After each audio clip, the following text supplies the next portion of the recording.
Hi, my name is Rebecca Hernandez. I'm here today to talk to you about the method that I chose for implementing change in an organization. The method I chose today for implementing change in an organization is Kotter's 8-step process. I know that there are many methods out there, and depending on the type of change that you're trying to implement and your circumstances, I really think that you should take a look at each model and choose the one that best fits you. I also think it's very important for a leader to go ahead and do a self-examination and see what kind of leadership style they have in order to determine what best method they should use for them. Each one has a benefit, and each one also is tailored to your leadership style, so it really makes a big difference.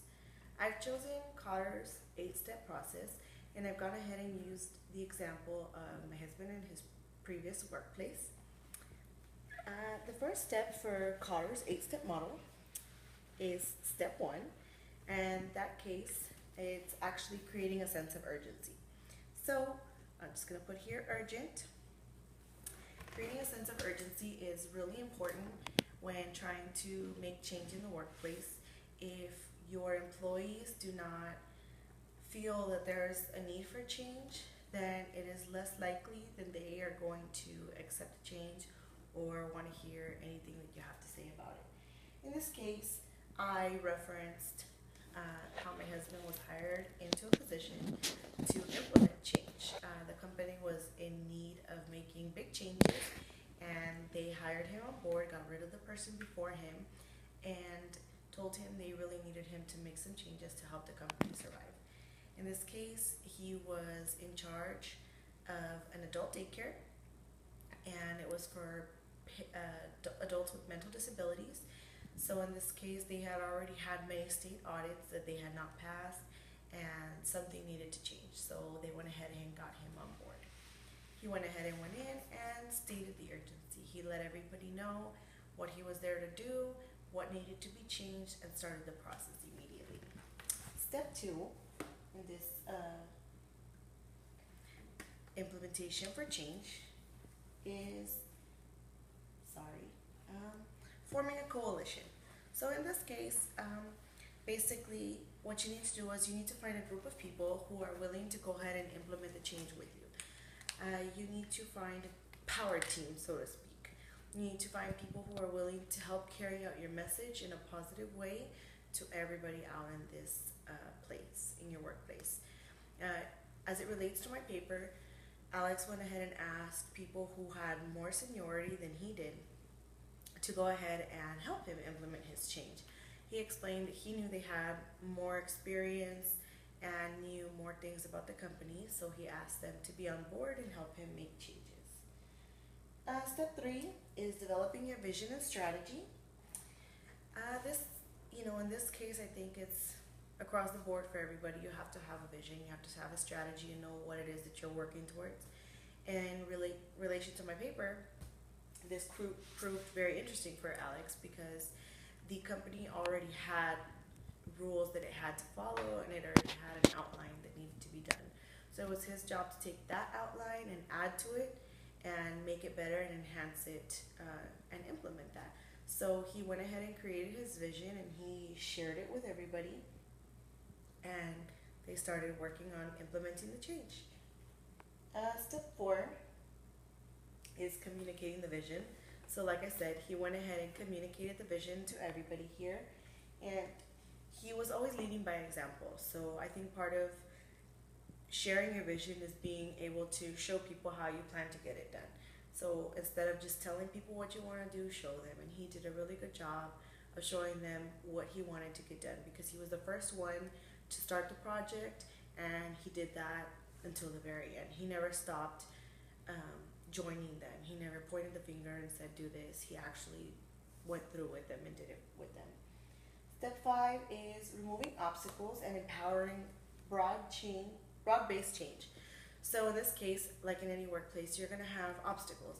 They can actually be physical things, or they can be people. Sometimes it might be things that you need to remove in your business, and you need to find a new way to do them or operate. It could be things like managing books. It could be things like managing numbers. And in the case with my paper, it was people. So there were some obstacles with some of the people that were in the workplace. You had to overcome them because although he had a lot of people who followed his vision and believed in it with him, he also had people who didn't want to work and who didn't want to do that. So you had to find a way to overcome those people, and you have to remove them. In this case, we didn't, in reference to my paper, there wasn't removal of the person, but rather find someone to help coach that person and let them know what the change was for and try to bring them on board. Step 6 is generating short-term wins. So in this case, it's most related to setting short-term goals. So you might want to set a short-term goal and say, once we reach this point, you know that so much change has taken place. In reference to my paper, Alex actually ended up, succeeding in getting the person that was being defiant to go ahead and get on board after having somebody coach them, and him always making himself available. He was able to get that person to see the vision and the bigger vision and get her on his side. They also ended up passing the audits that came in less than 2 months of him being there. An audit came in, they went ahead and passed with flying colors because everybody was actually implementing everything that needed to be done with the change. In step 7, it's consolidating gains and producing more change. So of course in this step 7 and 8 are kind of the final stages of Kotter's implementation of change. In step 7, you're kind of just bringing everything together and solidifying the changes that have already been made, and then trying to get new ones. So, in a business, especially these days, it's an ever-changing process.